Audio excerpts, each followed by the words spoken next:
welcome to Black Hair in the Big Leagues. I'm your host, Salisha Thomas. And y'all, today I am just so giddy in my spirit.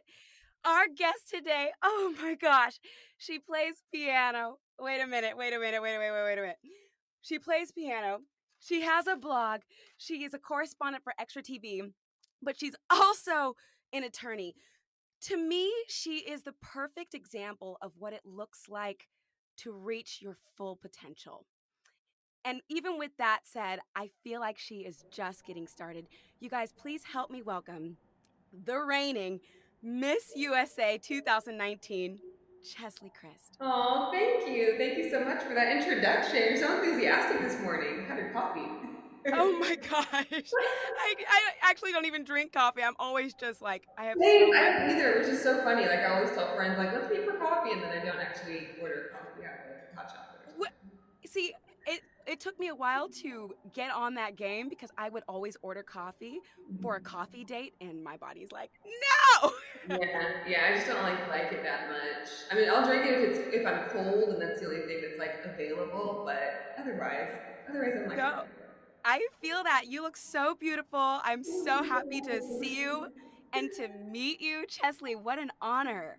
thank you. It's an honor to be on.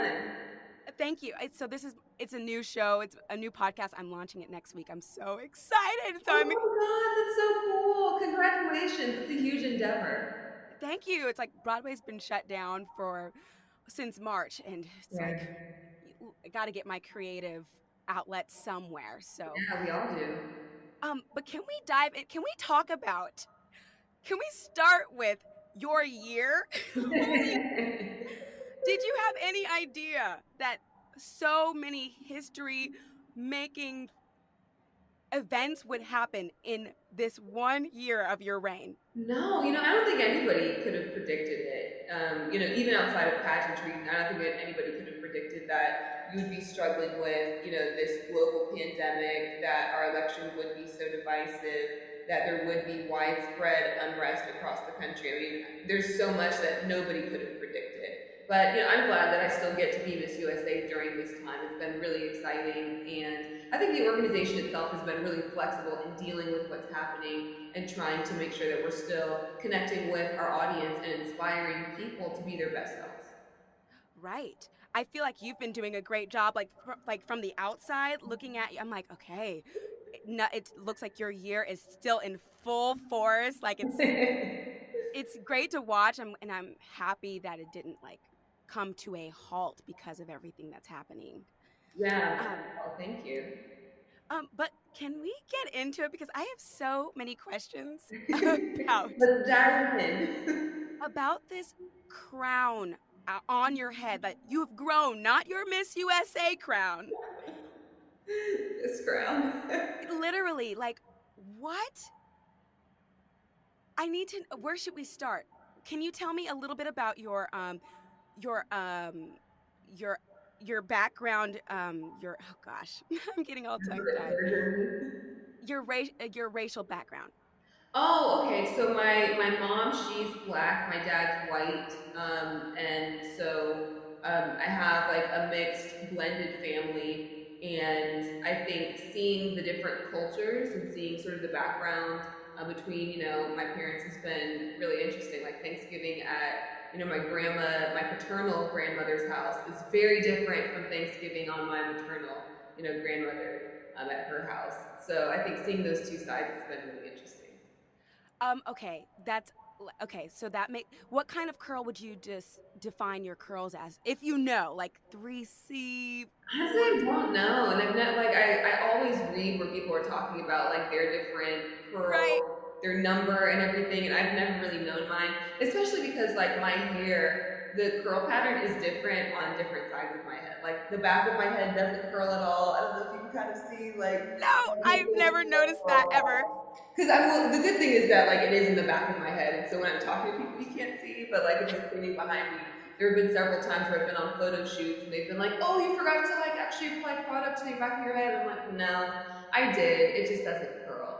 So there's so many different curls. Whereas like in the front of my hair, I have these tight little ringlets, and so it's just I don't know. It's probably like three different kinds at different parts. I never really It's it's gorgeous. Y'all, if you're listening and you're not watching this broadcast, Chesley has the biggest mane you've ever seen. It's just this gorgeous. Oh my goodness. So Oh, thank tell you. me, you're welcome. I want to know about your hair journey. It's not always been this, has it? Has it? No, no. Yeah, so when I was a kid, my mom used to relax my hair because I have there's six of us, so I have five siblings, and as you can imagine, like getting ready in the mornings is pretty hectic. And I think what she understood, what many women understood, was like, if you want to have manageable hair, you relax it. So from the time I don't even know when it really started, but until I was a freshman in college, I used to get relaxers, and so my hair was always straight. It was usually pretty long, but it was straight, and I had some curl patterns sometimes, but it was mostly waves. It wasn't real curls. And when I got to college, I ran track in undergrad, and having flat iron hair was just impossible while you're Right, sweating and working out so much. right, So instead of leaving my hair relaxed, I decided to just grow it out. I was getting kind of tired of having to get my hair relaxed all the time because unless you know how to relax your own hair, now you got to go to a salon and depend on their time, and you're broke as a college student. You don't have the money for all that. right. And so when I was I think I was still a freshman in college, I did the big chop, and my hair was so short for a long time, and now it's not. Now it's this, and it took a long time to figure out how to do it and how to deal with it. But that's sort of the long and short of it. I was gonna ask if you've ever had a big chop. Like, was that terrifying? Oh my gosh, yes, it definitely was. My sister, she has a salon. She specializes in natural hair, and she was the one who cut it for me. And I remember she cut it off, and I just looked in the mirror and just started crying. Oh, I look like a boy. That was the shortest my hair had ever been. My hair had been long my entire life, and so I just remember thinking, like, I hate it. I can't believe I did this. And it was then that me and my sister realized that my hair curls differently, not only front versus back, but also side to side. So like my left side of my head is mostly waves, and the right side is curls. It was very obvious when she cut it. So it was like I cut my hair off, and I don't even have the curls that I want. So it was very scary initially, but you get used to it. You figure out the products and styles that you like, and then you really get into your groove. And so it took a little bit for me to get into my groove, but I'm there now. okay, so about this groove, can you walk me through your daily routine? Do you do it every day? Is it No, I probably once every 5 days? yeah. It takes I think my routine varies a little depending on what I'm doing that day and whether or not I've worked out. Because if I work out, obviously I'll have to do more maintenance during the week than if I don't. So this week, I think I washed my hair on Monday, maybe, and did applied product, applied leave-in to my whole head, and did some finger curls in the front. And then after that, like I think Wednesday and yesterday morning, I did some touch-ups just because it was raining outside, and so my hair got a little more frizzy, so I had to touch up some curls here and there. But as far as like really, doing the whole thing, I only did that on Monday, and everything else is just touch-ups. And then the following week, I'll do like a moisture treatment, and then start again on Monday. So I'm it's like crazy. literally trying to visualize all this instead of taking notes right now. I'm gonna have to.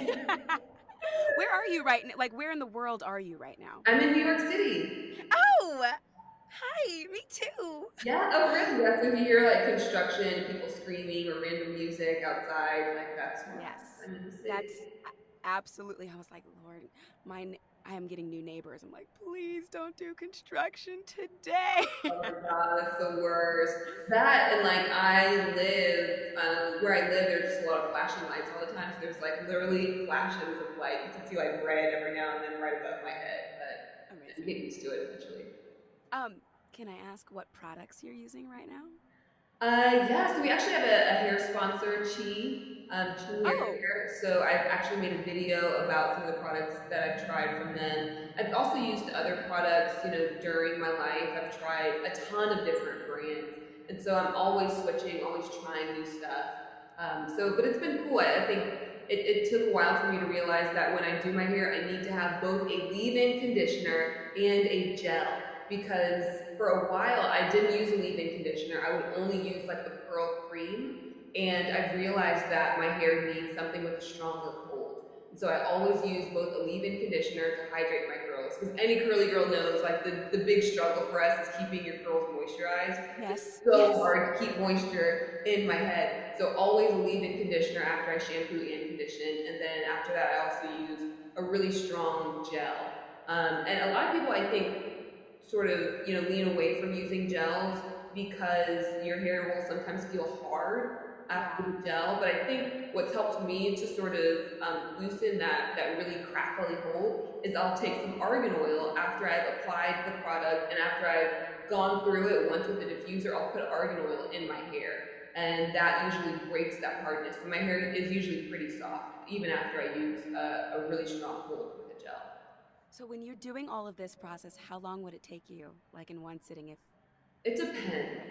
So if I'm washing my hair that day, I've been trying as of late to do more moisture treatments with castor oil, and so that whole process, I'll put castor oil in my hair. I'll sit under a dryer for like 20 minutes. That process itself takes like 30 minutes to apply it, sit under the dryer, and then to actually wash it and detangle in the shower. That takes anywhere from like 15 to 20 minutes. Afterwards, if I do my whole head with leave-in and a gel and dry it, that'll probably take like an hour 15 or 20. But if I'm actually finger curling the entire thing, I mean, that instead of taking an hour, that'll probably take like 2.5 or 3 hours. Oh my gosh. It just depends, because I have a lot of hair. It's really thick, and although I usually don't do like the longer process of like 2.5 or 3 hours very often. I'll do that like, I don't know, once Wait, do you every. actually finger curl it? Like, Yeah, you'll take each individual curl and like wrap your finger around it so it's twisting the product in there. And what I've realized is so helpful in that process is that it separates each curl. So rather than having like huge clumps of hair that are like sort of tangled together almost sometimes, it really does separate the curl well. And so for some reason my hair ends up lasting much longer. Especially if I don't work out. I mean, usually if I do that 3.5 hour process, I won't even have to do touch-ups in my hair for 3 or 4 days, as long as I'm not working out. If I'm working out, that changes the game altogether.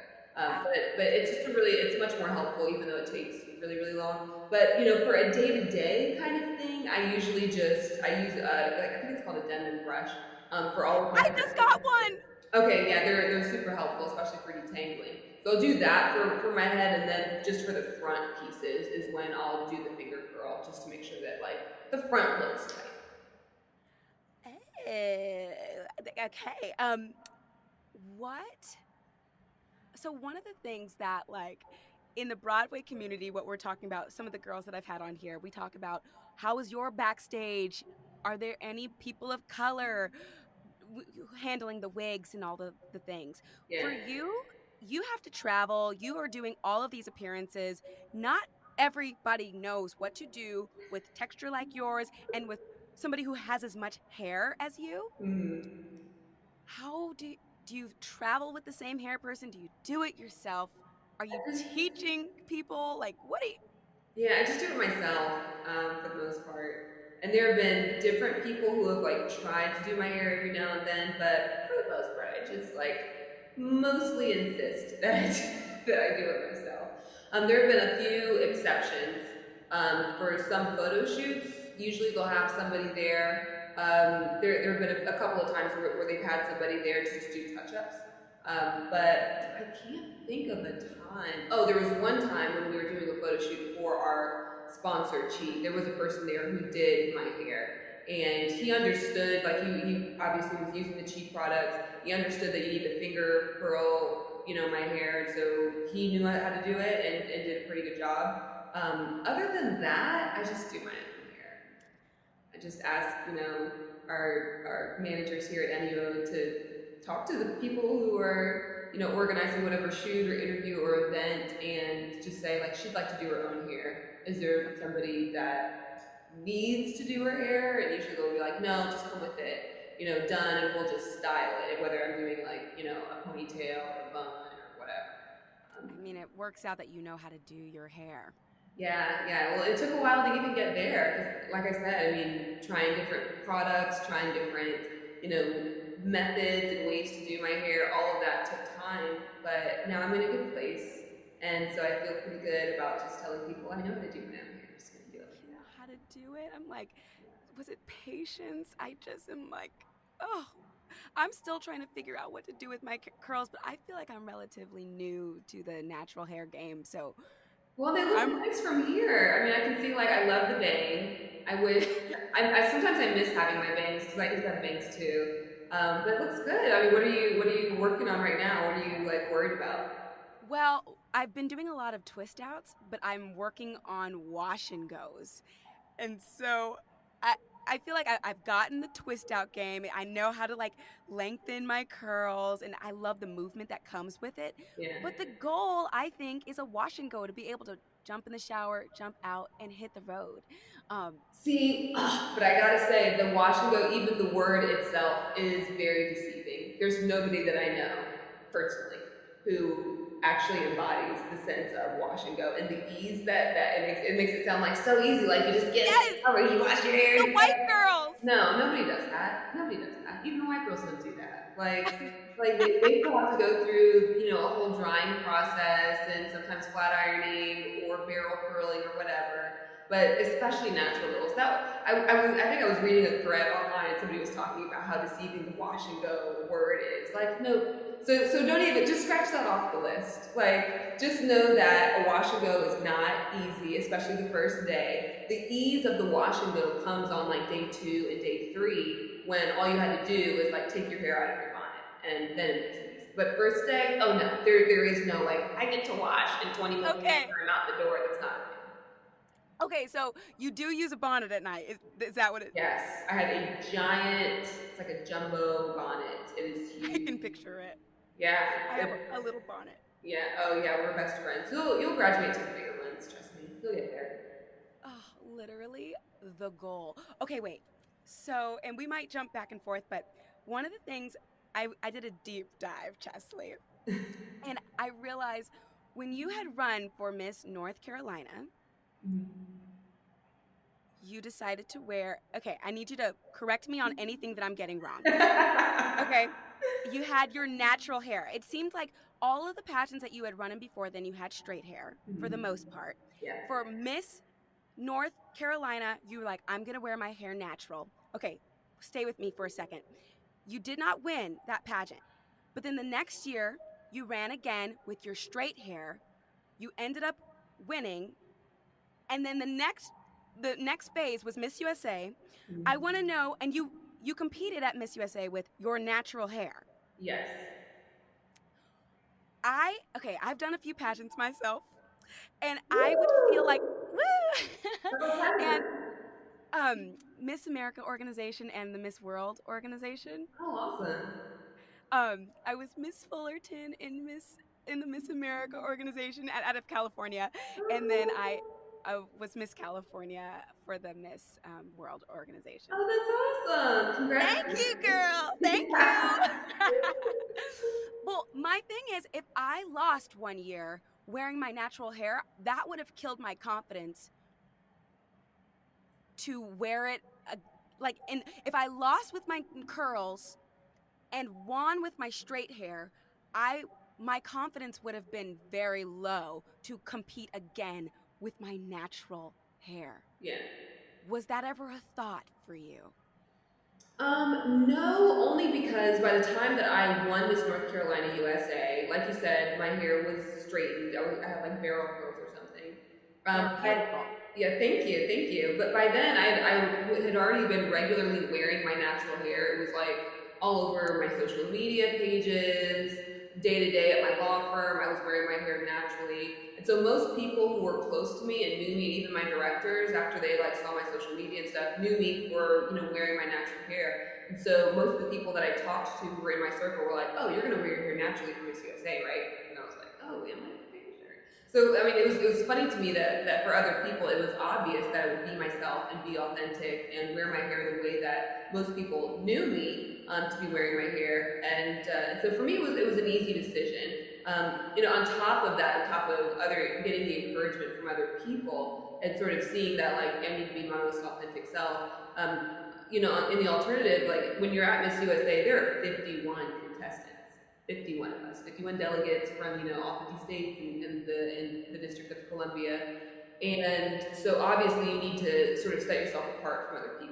And for me, the way to, set myself apart was like, there aren't going to be that many women who are on the Miss USA stage wearing their natural hair. Obviously we had a Miss USA just a couple of years before, Kyra McCullough, who had worn her natural hair and won, but still it wasn't like common.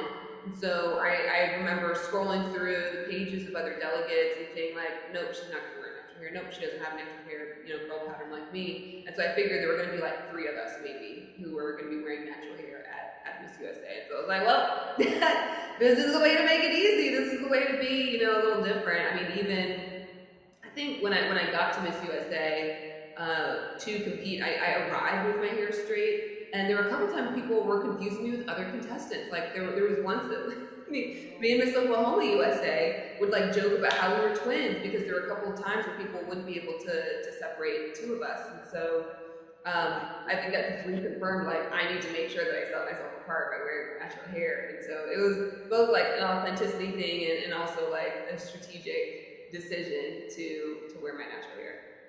I feel like, you're one of those for such a time as this. Like, God put you there for a reason because you are such a role model to so many people, Well, thank older, younger than you. Seriously, I feel like when I was competing, it was not even a question. You would not touch the stage with natural hair. And I don't know if that was a California thing, if it was like just kind of not strict, but a very conservative area that I lived in, or what it was, but it was that was not even a question, Chesley. It's like if you come on stage, I showed up with my natural hair once, and one of my directors was like, "Are you gonna do anything with that?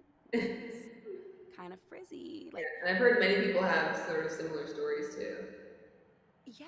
And so to watch you on this national stage, you said it felt like that's the obvious next step.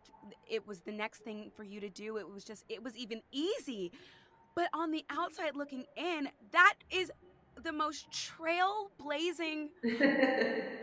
Like, it gives me chills because I'm like, do you guys see? Do you see? Look, she's doing it. And that, to me, it's saying to the world, like, this is beautiful.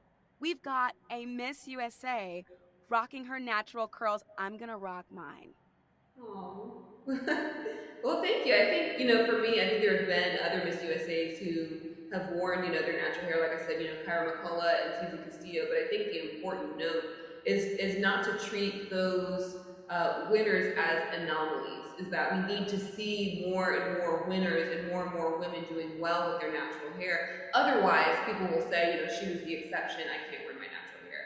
And like you and like me, I think when I started competing both in the Miss America organization and in the Miss USA, the Miss Universe organization, I had never worn my natural hair except for the one time at I think it was in like 2018. So I think many people have that view, have that mindset, like I can't wear my natural hair. But I think the more and more of us you see, me and like I said, Kyra, Susie Castillo, and other winners and other women who are in the top 5 or the top 10 or whatever, when you see more and more of us doing it more Yes. often, that's when it becomes normalized, and we no longer are the exceptions. We are just a part of many women who have this option of wearing their natural hair.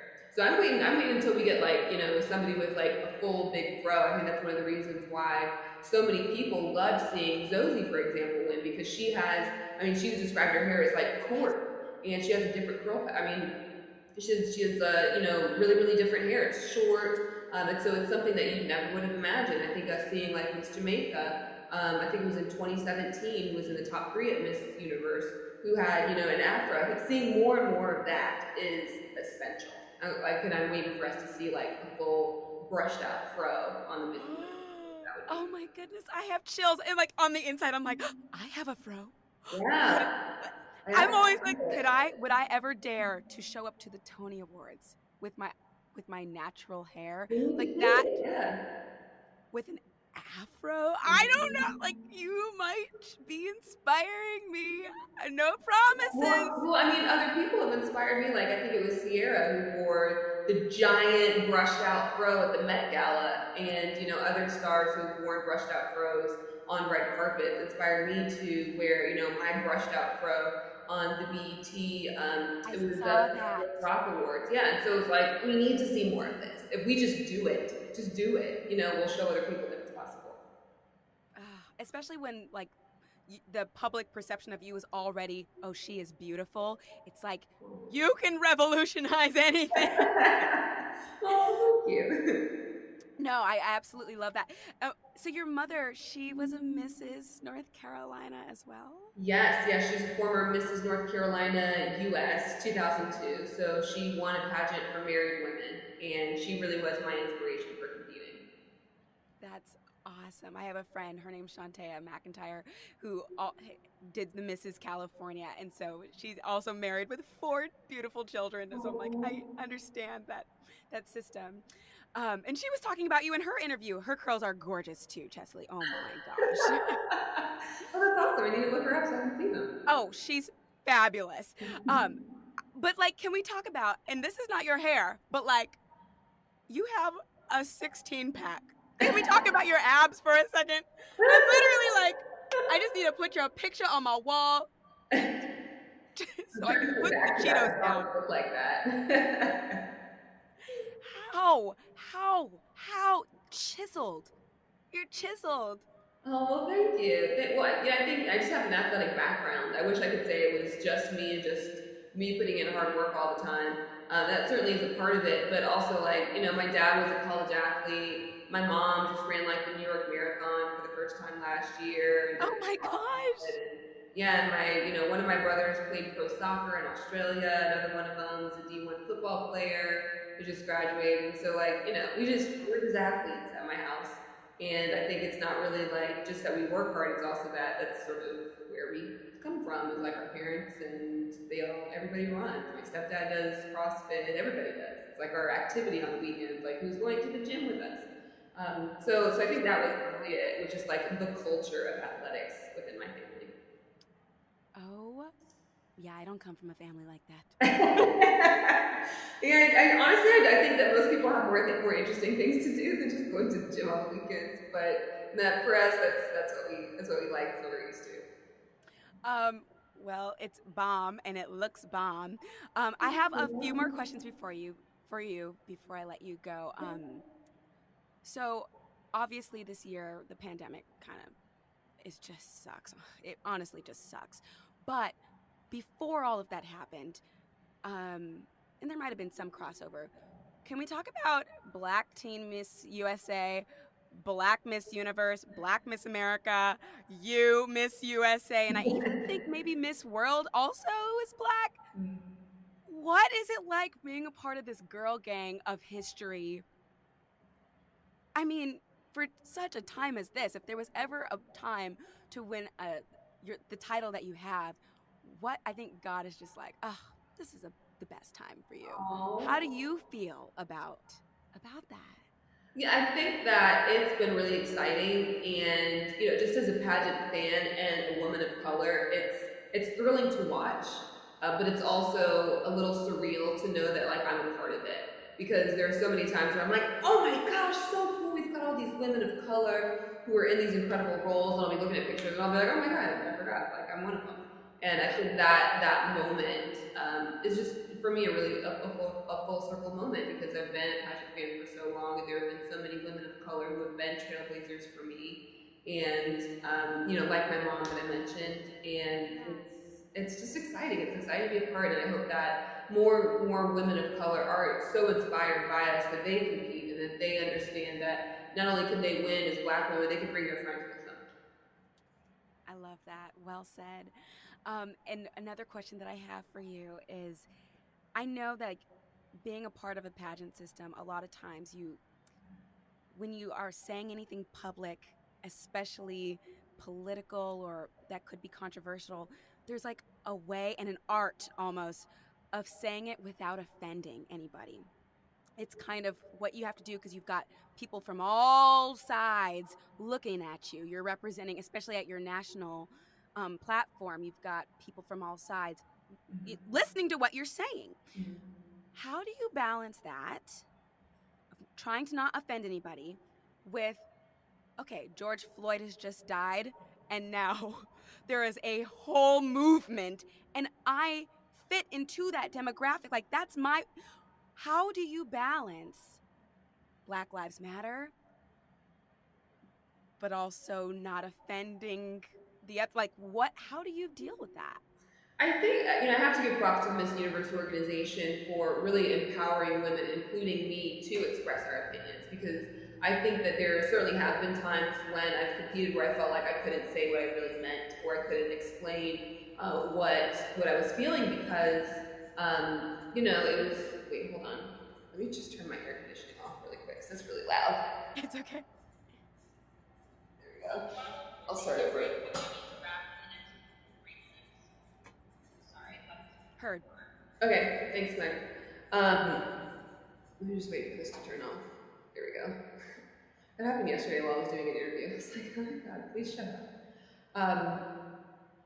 All right, we were talking about. Oh yeah, the present balancing. moment. Okay, so I have to give props to the Miss Universe organization for empowering women, including me, to say what's on our minds. Because there's certainly been times in my pageant journey when I felt like I couldn't say what I really meant or what I was really feeling because I was afraid of being judged or afraid of offending someone. But I think the Miss Universe organization, from the start of my reign, has always told me to just say what's on my mind. There's been so many controversial topics that we've covered. I think maybe a week or two into my reign, I was doing an interview and I was asked about anti-abortion laws. Several weeks after that, we were talking about immigration policies, especially ICE and their treatment of people at the border, and putting kids in cages. We've talked about legalization of marijuana, and so when it came down to George Floyd being murdered and talking about Black Lives Matter, it was an obvious step to talk about what was happening because we'd already talked about many other topics. And I think for this particular one, talking about Black Lives Matter, this shouldn't be controversial. This isn't about left or right, Democratic or Republican. It's about right and wrong. And you should, as a public figure, talk about what's happening. So I'm glad. that we have covered those topics, and I'm looking forward to the next title holder covering the same topics and talking about these important issues. And I'm glad that the Miss Universe organization has made that possible by giving us that platform. Oh, I love, love, love all of that. Thank you. And also, because we're wrapping up, I'm gonna get you out of here. Are you ready to give up your title in November? How do you feel? I have mixed feelings because, by the time that I crown the next Miss USA 2020, I will have been Miss USA for 557 days. That's a lot. Oh my gosh! Yeah, that's a really long time. So, I'm ready and I'm excited and, glad that I'll be able to crown somebody new and see what her journey is like while I start my own in my new career. But on the other hand, I'm kind of sad because I know.